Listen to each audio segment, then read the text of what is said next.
Section 25 के लिए एक शब्द समझ लो, ईजमेंट, जिसका डेफिनेशन है लिमिटेशन एक्ट के सेक्शन 2 सबसेक्शन एफ में। ईजमेंट एक ऐसा अधिकार है जो किसी करार से नहीं मिलती, मतलब जो अधिकार है वो कॉन्ट्रैक्ट एक्ट के नियम के अंदर नहीं मिले हैं। ईजमेंट एक ऐसा अधिकार है कि जो ये अधिकार क्लेम करता है वो दूसरे की भूमि का या उस भूमि पे जो उत्पन्न होता है वो अपने फायदे के लिए इस्तेमाल कर सकता है। ऐसे अधिकारों के लिए एक अलग एक्ट भी है, इंडियन ईजमेंट्स एक्ट 1882। सेक्शन 25 रोशनी, हवा, पानी, भूमि या निकलने के रास्ते ऐसे ईजमेंट्री अधिकारों की बात करता है। वाह, क्या रोशनी आती है यहाँ, मेरी खेती भी अच्छी चल रही है। अच्छा हुआ ये साफ पानी का प्रवाह भी है यहाँ और बाहर जाने का रास्ता भी यहीं से डायरेक्ट है। 20 साल गुजर गए, अब तक अच्छी हवा और रोशनी आती है यहाँ। तुम्हारे शहर जैसे नहीं, ना ही खुली हवा, बस बिजली जला के रोशनी और हवा मिलती है। इतने सालों बाद भी साफ पानी और साफ रास्ता मिलना बड़ी बात है। अब तो रोशनी भी गई और खुली हवा भी। हाँ, साफ पानी भी गया और निकलने के लिए भी घूम के जाना पड़ेगा। सुरेश, रमेश, तुम दोनों का अधिकार जो 21 साल से है और ये बात तुम साबित कर चुके हो वो निरपेक्ष है और अपराजेय है। तो इससे पता चलता है कि ये ईजमेंट्री अधिकार ऐसा अधिकार है जिसका होना या ना होना कोर्ट में सूट फाइल करने से ही पता चलता है। सेक्शन 25 सबसेक्शन 1 के हिसाब से ये ईजमेंट्री अधिकार 20 साल के लिए लगातार बिना रुकावट होना ही चाहिए, तब जाके कोर्ट इसे मान्यता देती है। सेक्शन 25 सबसेक्शन 3 है कि जब ऐसा प्रॉपर्टी जिस प्रॉपर्टी की वजह से सुरेश और रमेश को अधिकार मिले थे वो गवर्नमेंट की होती तो 30 साल तक अगर सुरेश या रमेश हवा, रोशनी, पानी, ज़मीन या रास्ते का सुविधा उठाते और गवर्नमेंट कुछ न करती, तब 30 साल के बाद ही वो अधिकार निरपेक्ष और अपराजेय बनता। मतलब गवर्नमेंट को 10 साल एक्स्ट्रा मिलते हैं अपनी ज़मीन के ऊपर अधिकार जताने। सेक्शन 25 सबसेक्शन 2 के लिए एक जजमेंट है पटना हाई कोर्ट का। इसके हिसाब से प्लॉट 1614 क्लेमेंट या प्लेंटिफ का था और प्लॉट 1630 डिफेंडेंट का था। सूट फाइल किया क्लेमेंट ने 1972 में, क्योंकि क्लेमेंट अपने घर में जो बारिश का पानी गिरता था वो डिफेंडेंट के प्लॉट पे छोड़ता था। क्लेमेंट का ये कहना था कि डिफेंडेंट ने बाद में एक दीवार बनाई जिसकी वजह से वो पानी डिफेंडेंट के प्लॉट पे नहीं छोड़ पा रहा था। क्लेमेंट ने कोर्ट में कहा कि उसका प्लॉट ऊपर है और डिफेंडेंट का नीचे के लेवल पे है। डिफेंडेंट ने कहा कि ऐसा कुछ भी नहीं है और 1961 साल को ही डिफेंडेंट ने रुकावट डाल दी थी। कोर्ट ने कमिश्नर भी अपॉइंट किया था जिसने मैप, फोटो, ड्राइंग और सब कुछ रिपोर्ट किया। उनका कहना था कि ऐसा कुछ नहीं था प्लॉट पे जिससे कह सकते हैं कि 100 साल से क्लेमेंट डिफेंडेंट के प्लॉट पे पानी छोड़ रहा था।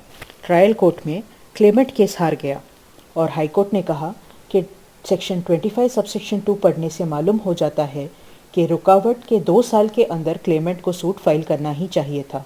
इस केस में ऐसा नहीं हुआ है, इसीलिए हाई कोर्ट में भी क्लेमेंट केस हार गया। इस जजमेंट में कई जजमेंट्स रेफर किए गए जिनका सार है कि ये जो 20 साल का टाइम है इसके मायने तब तक नहीं है जब तक कि कोई सूट फाइल न हो इस अधिकार के बारे में। सोचो एक्स और वाई की ज़मीन बगल बगल में है और एक्स अपने ज़मीन से वाई के ज़मीन में पानी छोड़ रहा हो, चाहे 50 साल के लिए ही क्यों ना छोड़ रहा हो। अगर वाई ने 1 जनवरी 2000 को दीवार बांधी जिसकी वजह से एक्स के ज़मीन से पानी बहना रुक जाए तो 1 जनवरी 2002 के पहले एक्स को सूट फाइल करना ही होगा अपने ईजमेंट्री अधिकार का क्लेम करने। इसका दूसरा पहलू है कि अगर एक्स खुद 1 जनवरी 2000 को पानी छोड़ना बंद कर दे और वाई ने 1 जनवरी 2000 को दीवार भी बांधी और एक्स ने 1 जनवरी 2002 को या उसके बाद सूट फाइल किया तो एक्स के 20 साल का कंटिन्यूअस का अधिकार नहीं बनता।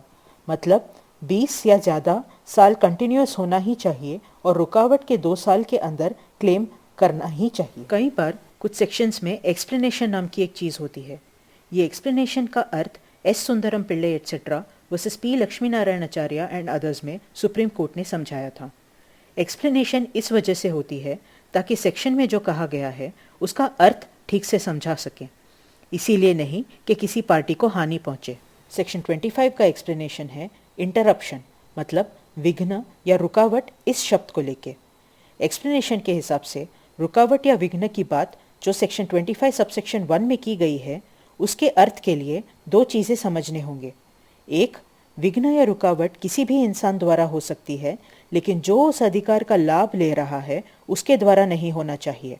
मतलब अगर एक्स वाई के प्रॉपर्टी में पानी छोड़ रहा हो तो एक्स ही अगर दीवार खड़ा कर दे तो रुकावट नहीं होगा। वाई या और कोई दीवार बनाए तो इसे रुकावट माना जाएगा। दूसरी बात ऐसी है कि इंग्लिश में सेक्शन पढ़ने से मजबूर जैसा सिरदर्द हो सकता है, लेकिन हिंदी में एक्ट पढ़ने से ये अर्थ सामने आता है कि अगर एक्स को पता चले कि वाई रुकावट डालने वाला है तो उसके 1 साल बाद तक वो रुकावट एक्स को सहन करना ही होगा और एक्स को उस रुकावट से स्वीकृति नहीं होनी चाहिए। तब ये दोनों बातें जब मिल जाएं तब ही उसे इंटरप्शन या विघ्न माना जाएगा। ईजमेंट्स एक्ट में अधिकार जताने वाले और जिसके ज़मीन पे वो अधिकार जताता है इसके बारे में 2 टर्म्स है सेक्शन 4 में। ये है अगर एक्स को अपने प्लॉट से बाहर जाने का रास्ता वाई के प्लॉट से मिलता हो तो एक्स अपने प्लॉट के अच्छे से उपयोग करने के लिए वाई के प्लॉट से गुजरना ही होगा।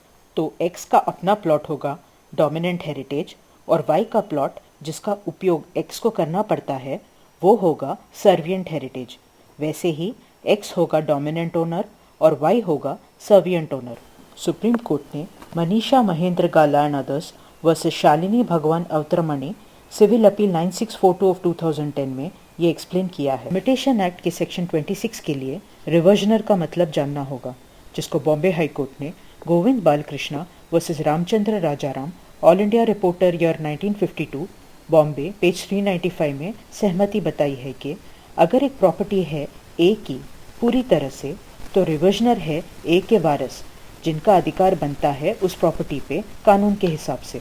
वाई के प्लॉट का फ़ायदा एक्स उठाता है तो वाई है सर्विएंट ओनर, तो वाई के उस प्रॉपर्टी का जो वारिस होगा उसके फ़ायदे के लिए है सेक्शन 26। सेक्शन 26 के लिए अगर एक्स वाई के ज़मीन का लाभ ले रहा हो लेकिन ये लाभ वाई के द्वारा एक्स को दिया गया हो एक्स का जीवन खत्म होने तक या 3 साल से ज़्यादा समय के लिए, तो ये कालावधि 20 साल के टाइम में नहीं गिना जाएगा अगर ये लाभ खत्म होने के 3 साल के अंदर वाई के तरफ से कोई रुकावट हो और एक्स उसके खिलाफ केस फाइल करे और वाई के तरफ से उस केस के खिलाफ वाई का वारिस आए।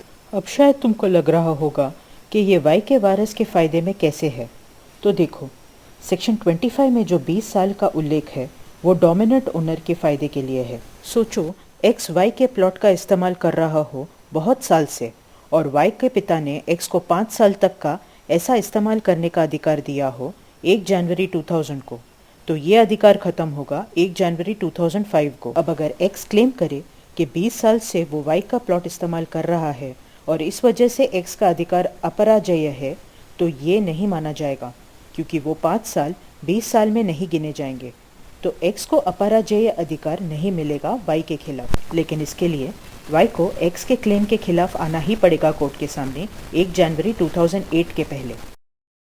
सेक्शन 27 के लिए लिमिटेशन एक्ट में ताबा के लिए जो सूट फाइल करने का समय लिखा गया है, सोचो 12 साल का हो ताबा खोने के दिन से, तो उस प्रॉपर्टी पे क्लेमेंट का भी अधिकार उस 12 साल के ख़त्म होने पे ख़त्म हो जाएगा।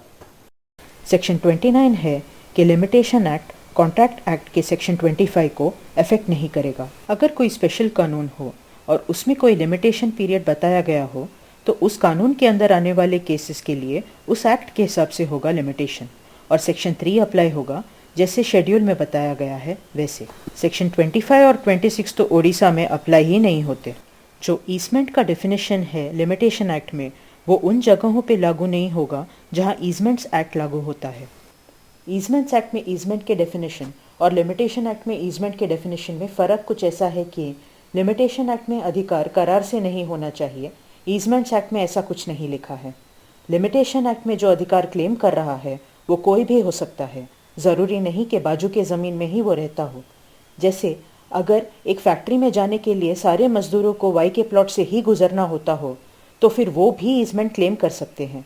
मतलब लिमिटेशन एक्ट में अधिकार अपने फ़ायदे के लिए होना चाहिए, लेकिन ईजमेंट एक्ट में अधिकार क्लेम करने वाला अपने भूमि के बेहतर उपयोग के लिए दूसरे की प्रॉपर्टी का फ़ायदा उठाता हो तो ईजमेंट एक्ट में अधिकार अपने भूमि के बेहतर उपयोग के लिए। ईजमेंट एक्ट में लिमिटेशन एक्ट से ज़्यादा स्थितियाँ बताई गई हैं।